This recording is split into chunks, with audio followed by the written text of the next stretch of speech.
bertemu kembali di video pembelajaran berikutnya.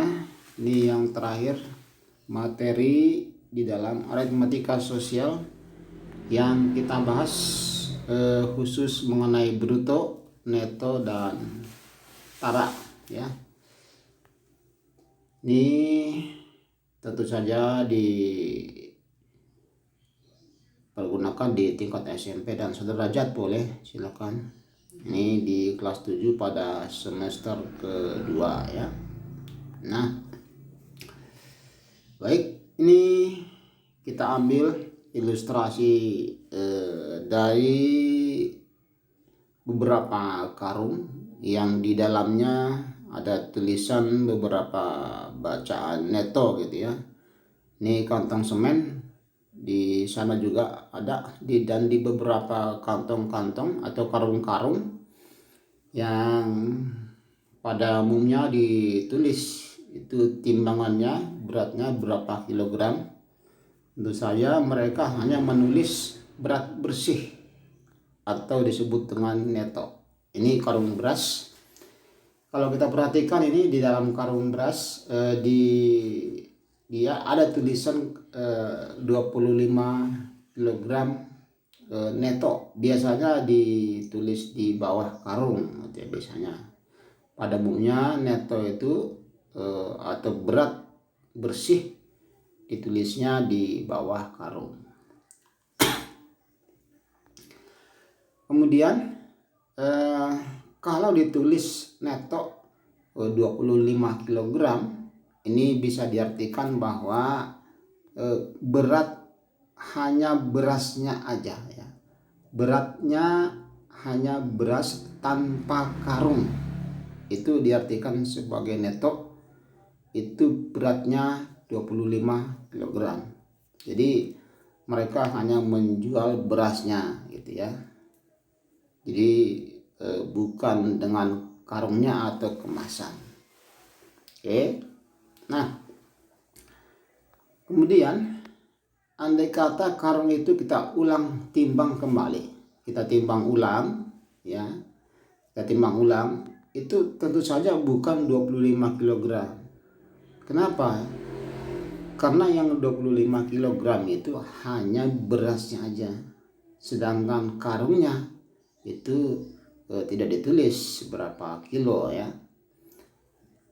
Kalau kita timbang ulang mungkin saja itu lebih dari 25, itu pastinya lebih dari 25 kg karena kita timbang bersama karungnya gitu ya. Nah, mungkin 25,3 gitu. Jadi 25 berasnya aja, 0,3 kg karungnya aja gitu, sehingga kalau kita timbang ulang itu 25,3 kemungkinan seperti itu. Jadi tergantung karungnya ya. Kalau karungnya tebal mungkin ya ada yang sampai 1 kilo. Kemudian kalau kita pilah-pilah, ini 25,3 kg itu bisa diartikan sebagai beratnya kotor ya, berat dengan karungnya. Itu 25 hanya berasnya aja dan 0,3 itu karungnya gitu ya. Nah kemudian ini disebut suatu istilah bahwa 25,3 itu untuk selanjutnya disebut sebagai bruto ya, bruto atau berat kotor. Jadi brutonya adalah 25,3 dan yang 25 disebut sebagai neto. Neto disebut berat bersih atau berat berasnya aja. Oke. Dan 0,3 kg itu nanti untuk selanjutnya disebut sebagai tara.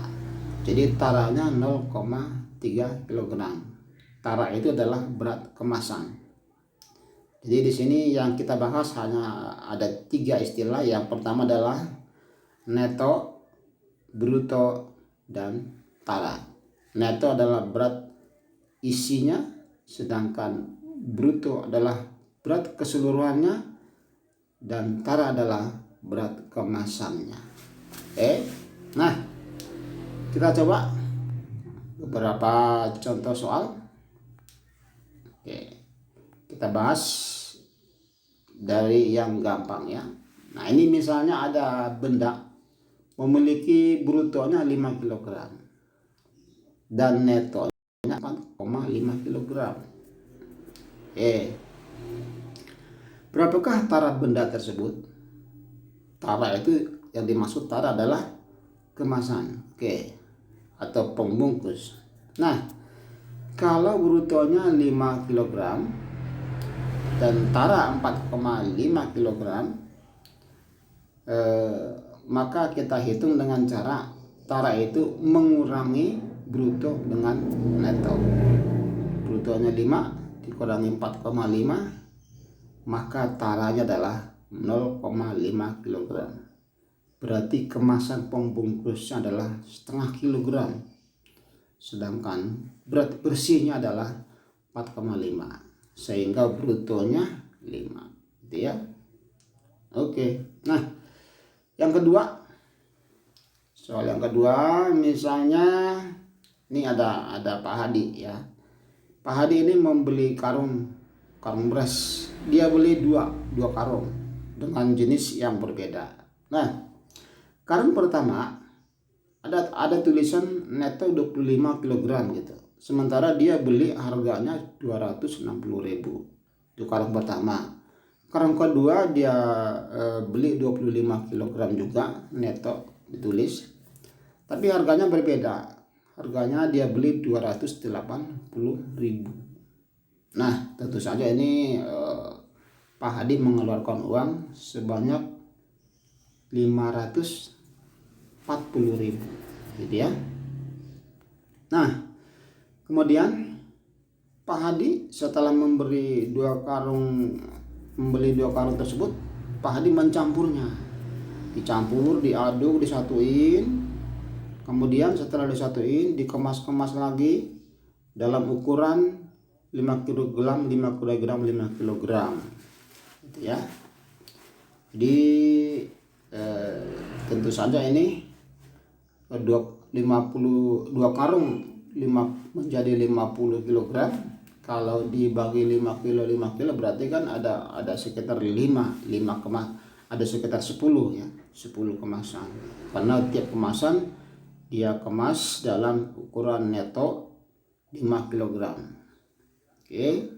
Nah,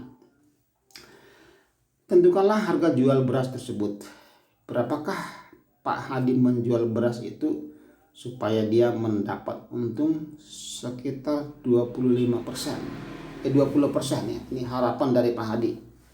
Berapakah yang dia jual per kemasan supaya dia bisa menguntungkan 20%. Nah, solusinya adalah ini harus kita buat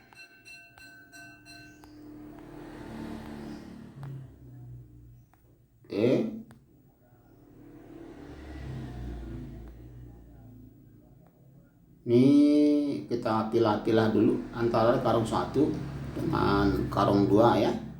Ya, ada kendala sebentar tadi.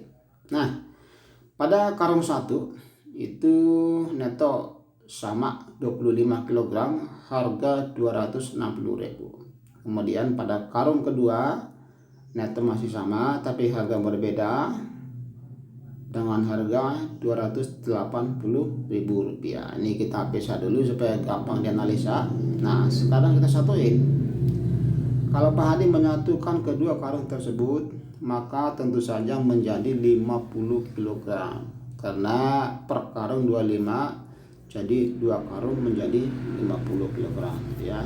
Dan total harga seluruhnya dijumlahi 260 ditambah 280 menjadi 540. Nah, kemudian